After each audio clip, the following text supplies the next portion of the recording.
Assalamu alaikum. Welcome back to Salam Media. I'm your host for this evening, Thaakir Dawood. It's my favorite part of the show. I'm sure it is yours. We're chatting all things rugby, all things Curry Cup. The Curry Cup, for those of you that don't know, is one of the oldest, or well, it is the oldest provincial rugby competition being played. The Curry Cup competition was first played for in 1892. The 1891 British Lions had awarded the trophy donated by Sir Donald Curry, after which the tournament was named, to the toughest and best opposition. And best believe it, it was the Griquas, who are played in a semi-final tomorrow. And in the build-up to that match, we're going to be chatting to Lance Salter, who's going to be telling us all about what we can expect in that match. The cup was then presented to the SA Rugby Football Board, which in turn decided to use it for a national provincial rugby competition. Between 1892 and 1920, the competition was held at a centralized venue in which the tournament was decided on league points. From 1922 to 1936, as well as the competition over the 3 years between 1957 and 1966, the winner was the team with the best record following a round robin competition. In all the other seasons, a final was played to determine the champion of the trophy. The competition accommodated all SA rugby unions in some of the Currie Cup Premier Division competitions and just the top sides of the previous years in others. The Currie Cup remains the top provincial competitions for SA sides and is still fervently competed for despite being without top players who have been on national duty over the past few years. The competition has been played in two merit divisions, Premier and First Division, for the past number of years, and the Premier Division has been played annually.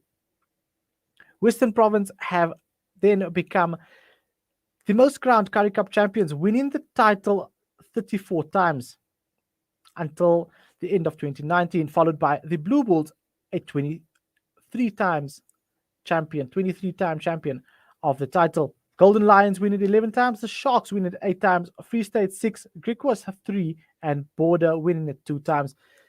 Well, this is going to be an interesting one because for the first time since 1970, the Griquas now have an opportunity to get Currie Cup success. And will that be happening? What does this mean, just being in a semi-final and knowing that they are competitive and they can possibly cause an upset in the Shark Tank tomorrow evening? We're going to be chatting to Lance Salter, the Griquas team manager, who's going to be giving us an insight on what is going on inside the camp and how the Griquas look at approaching this match. Good evening, Lance. Hi, good evening. Thanks for having me. It's a pleasure. First time on the show. I mean, it's amazing having the men from Kimberley on the show. Lance, Currie Cup success.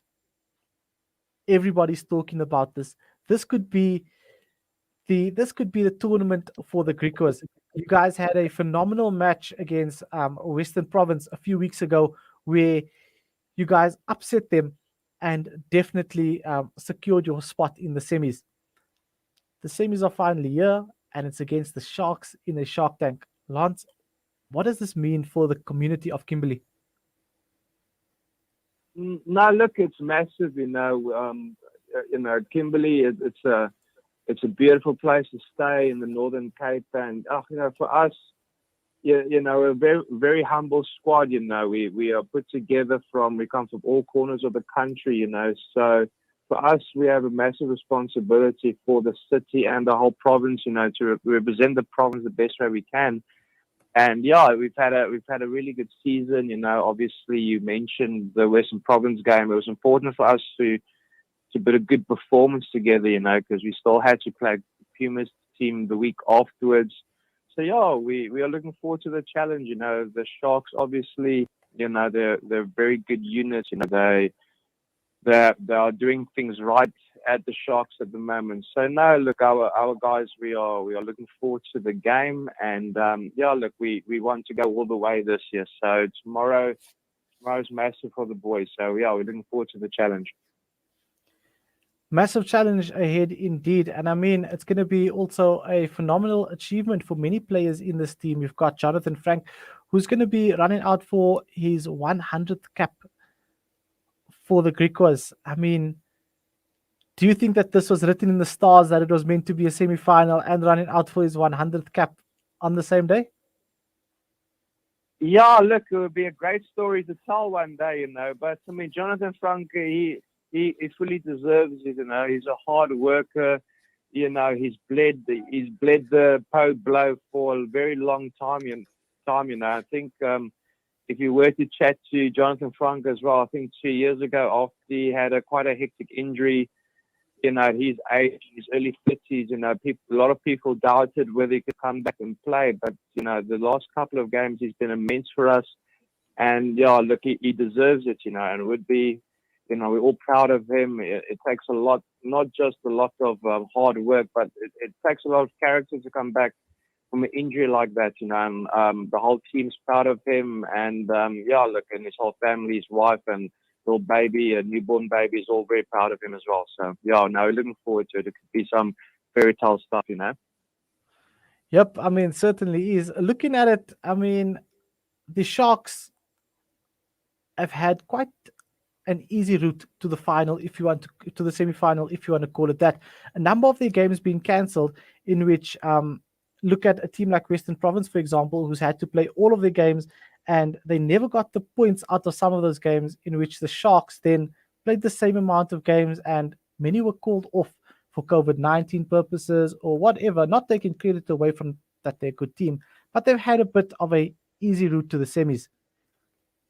How did you guys manage Yeah, to keep your players fresh, knowing that smaller unions have smaller squads, but you still have to compete at the top level that the bigger unions are competing? yeah, look, I mean, obviously the Sharks did get some points for whatever reason it might have been, but I mean, that's not up to them. They were just a victim to circumstance themselves. And yeah, so I mean, obviously regardless, they deserve their spot in the log. And for us, we have a very good, we have very good coaches and very good conditioning. Jock Toy is a very good conditioning guy, and together with the coaches, they've been able to manage the players well. So yeah, it would be nice to not play some games and get the points and stuff, because then it's less wear and tear on our players. But we play the hand we're dealt, So it takes a lot of planning, and it also takes a lot of buy-in from the players. You need to be able to tell them there's reasoning behind everything. If we less or training sessions are shorter, whatever the case might be. A lot of planning and thought goes into that, because we have suffered some injuries this year, but it's part of the game. We plan for that. And yeah, we've been able to, replace guys who might have been first choice, and guys who've come in and slot in well. So we've been very fortunate with that, and I think it's because at the moment we have a very good group, players, management, and everybody's buying in. So yeah, we are, like I said, man, we're looking forward to it, and all the teams that are in the semi-finals deserve to be there, because at the end of the day, they were probably the most consistent teams during the competition.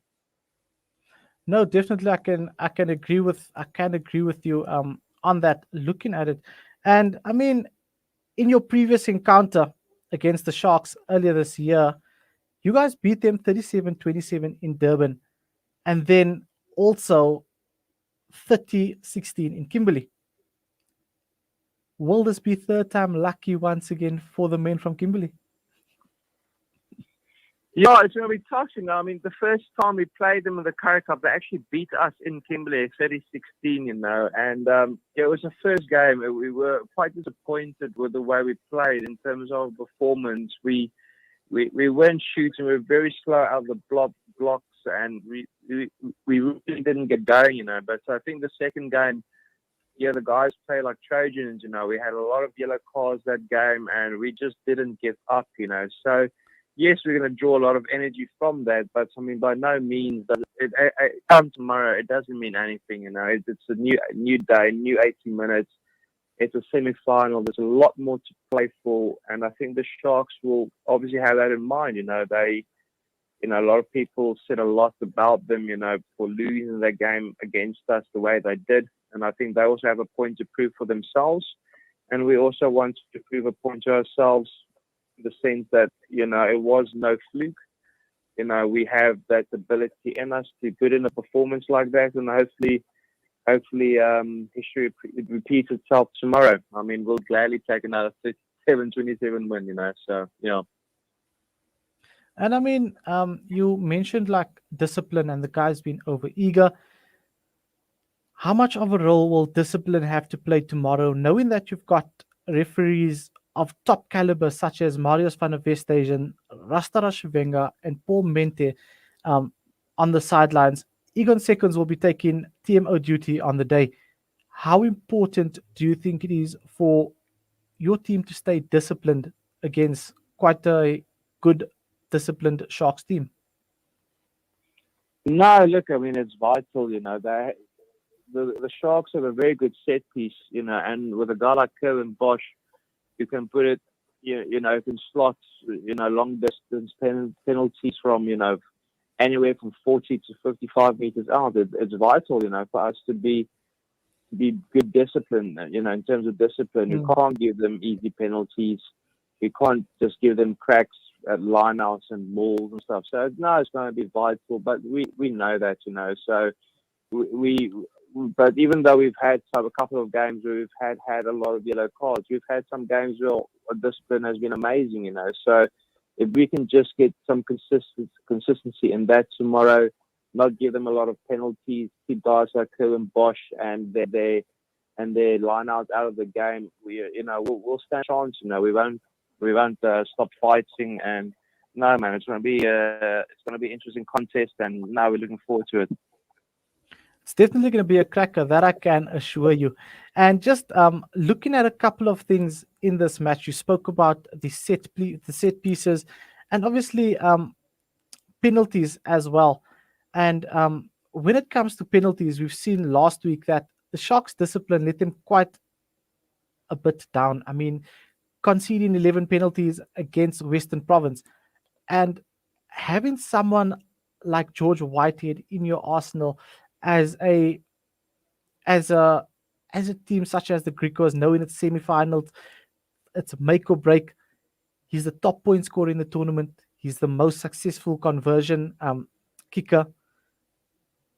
How good isn't this to have for your team? Do you think that the Sharks will be wary of you guys? No, they will. I mean, George has been amazing this year. We did put a lot of emphasis that our goal kickers will have to be, for us to be in contention for a semi-final spot, we'll have to be better kicking to goal. And George has done well. George is a wise head. He has a lot of experience. So when he plays well, the team plays well. So George has been amazing off the tee the whole year, and the Sharks will be aware of it. They know about George. George is by no means a new kid on the block. So no, George, looking forward to it. He's been playing well. He's matured well over the last couple of years. He'll be looking forward to it. He loves the big games as well. So and the Sharks are a very disciplined team. They're a good team. They just don't make mistakes. So no, it'll be a tough contest, definitely. Well, we're looking forward to it. And I mean, in terms of the mood in the camp, what was it like for you guys preparing for this match, knowing that the news broke earlier this week that assistant coach Albert van den Berg will be making his way up to Johannesburg? Has this somewhat disrupted the setup within the team? No, not at all. I think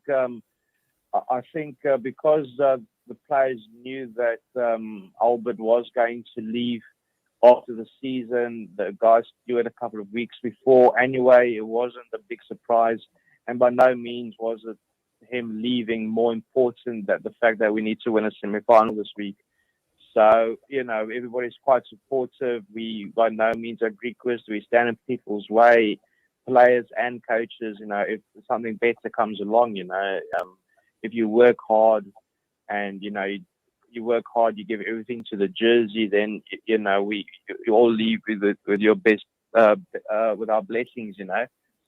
So no, listen. So in terms of the vibe in the camp. No, yes, the guys are excited. I mean, semi-final, it speaks for itself. You don't have to motivate boys, players. Personally, it's easy for them to motivate themselves. So no, man, the camp has been in good spirits this week. We're currently in Durban. It's nice for the guys from the Northern Cape to see the ocean again. So no, the boys are excited, man. It's going to be a good day tomorrow. Definitely going to be a cracker.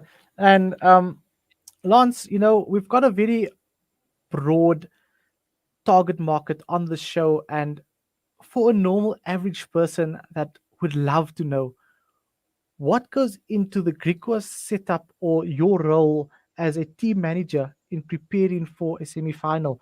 What was your roles and responsibilities this week building up to tomorrow's match?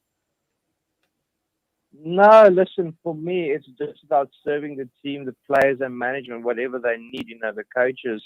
I just try to make sure that everything happens as it should, no hiccups, make sure the team has what they need, medically, coaching wise, whatever, logistically. I just need to make sure that everything runs as smoothly and as efficiently as possible. And if guys need something, I can just please what I want. So my position is more of a serving one, completely. If guys need it, players or whatever community, I just try to do what I can. I think everybody in rugby, because rugby is such a big sport in South Africa, we all have a massive role, to serve the people and the supporters, especially in these times where people can't come to the stadiums. It's important that you can't rest on your morals. You need to serve the people. I mean, people, adjust the whole weekends around rugby matches. So you need to make sure that you're on points every day, and just give the team what it needs to be best. The 80 minutes on Saturday. It's definitely going to be an interesting one. I'm looking forward to it. I will pop your message. I will possibly be at the stadium tomorrow afternoon. It's going to be an interesting one. Looking forward to it. Is there any message that you would like to give your Griquas supporters that have been supporting you year in and year out? And now you've got your first semi-final since 2019 that you played against the Lions, and now possibly your first chance at Currie Cup success from 1970. What would your message be to all the Griquas fans and supporters around the country and the world? No, listen, man. Yeah, I just want to say thank you for all the support. And even though we can't see you guys at the stadium, all these things, we definitely feel the love, the amount of messages we've been receiving, not just this week, but in the past, this whole Currie Cup campaign. The support has been overwhelming. We have people calling us, and the people are again buying Griquas jerseys again. Yes, it's nice to see, man. It's nice to see not just the top 4 or 5 teams, getting some love. It's nice to be. It's nice to feel the support from the people again, man, and we really appreciate it. And yeah, we hope we can, all the Griquas supporters over the years, we really do hope we can make you all proud come tomorrow. Well, that was Lance Salter, the manager of the Griquas. Kickoff for that match is 1700 hours, where the Sharks will be home to the Griquas. It's going to be quite an interesting encounter. The Griquas looking to get Currie Cup success for the first time since 1970 and overcome a team in the semi-finals for the first time, or let's say after having the last shot at it in 2019. Lance, from myself, Thaakir Dawood, from the team here at Salam Media, we wish your Griquas boys all the best and good luck for tomorrow's semi-final. We're hoping that you can get over the line and possibly secure a final against what looks like it will be the Bulls. Yeah, no, it looks like it might be the Bulls, but there's still a lot of time left. A lot of things can happen in rugby. But yeah, thanks a lot, and thanks for having me on your station. I really appreciate it. And yeah, man, have a nice evening. Thanks, man. You too. Get some rest, and I hope that the players get some rest too. Tomorrow's a big one. Okay. Thanks, man. Cheers. Cool, cool. Cheers, cheers. That was Lance Salter, the team manager for the Griquas, giving us everything that we can expect in tomorrow's encounter, previewing, breaking down the nitty gritties. If you missed that interview, it will be up on social media, on Salam Media's page, and I will share it on my personal Facebook page as well, so that you can tune into that interview. The Griquas looking to chase Currie Cup success for the first time since 1970. Quite a long time. I mean, it could possibly be